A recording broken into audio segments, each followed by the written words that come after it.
माटी के सम्मान में कोई कमी नहीं है।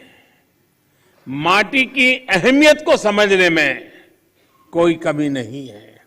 कमी इस बात को स्वीकारने में है कि मानव जाति जो कर रही है उससे मिट्टी को कितना नुकसान हो रहा है, उसकी समझ का एक गैप रह गया है। हम लोग जब छोटे थे तो सिलेबस में, किताब में, एक पाठ्यक्रम के में एक पाठ पढ़ाया जाता था। गुजराती में मैंने पढ़ा है, बाकियों ने अपनी भाषा में पढ़ा हो शायद। कहीं रास्ते पर एक पत्थर पड़ा था, लोग जा रहे थे, कोई गुस्सा कर रहा था, कोई उस पर लात मार देता था। सब कहते थे देखिए किसने पत्थर रखा, कहाँ से पत्थर आया, देख समझते नहीं वगैरह। लेकिन कोई उसको उठा करके साइड में नहीं रखता था। एक सज्जन निकले, उनको लगा कि चलो भाई सदगुरु जैसा कोई आ गया होगा।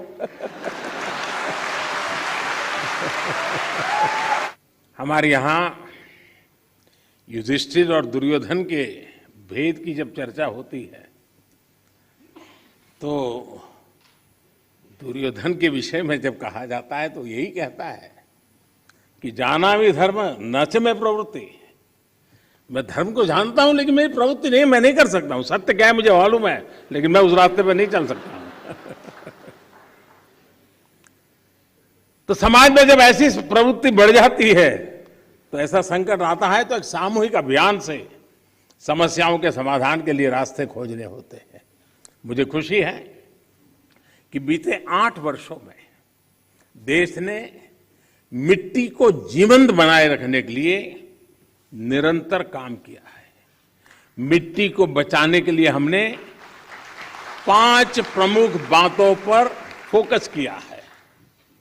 पहला, मिट्टी को केमिकल फ्री कैसे बनाएं। दूसरा, मिट्टी में जो जीव रहते हैं जिन्हें तकनीकी भाषा में आप लोग सॉइल ऑर्गेनिक मैटर कहते हैं, उन्हें कैसे बचाएं।